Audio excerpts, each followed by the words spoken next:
commence par 3 infos à retenir et la fin d'une success story avec le dépôt de bilan de WeWork.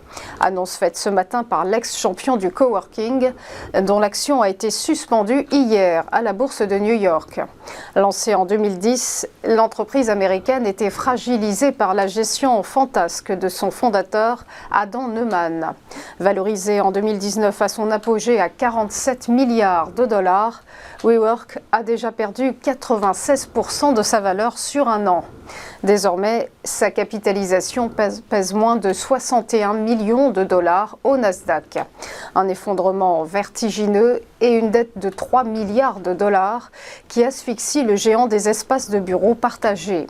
WeWork qui annonce que la procédure ne concerne pas ses filiales hors États-Unis et Canada. Autre déboire, ceux de Citigroup.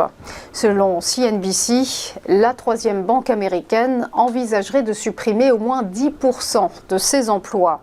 Une vaste réorganisation nommée Bora Bora est menée par la PDG Jan Fraser. Malgré son nom, le projet n'a rien de paradisiaque et vise à redresser le cours boursier de Citigroup.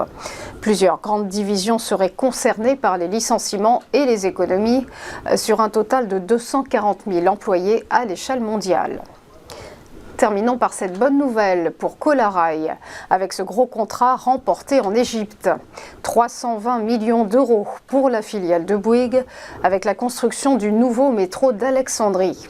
Un projet groupé avec le spécialiste égyptien du BTP, Orascom Construction, pour un montant total d'1,3 milliard d'euros. Cette nouvelle ligne reliera le centre d'Alexandrie à la ville d'Aboukir et desservira 20 stations sur 22 km. Le démarrage des travaux est fixé à 2024 pour une durée de 30 mois. On passe au point bourse, le rappel de la clôture des indices hier avec une Europe dans le rouge. Le CAC 40 a reculé de moins 0,48% et s'établit à 7013 points, alors que Francfort a reflué de moins 0,35% avec un DAX à 15 135 points. Quant au FTSE londonien, il a clôturé parfaitement à l'équilibre à 7417 points.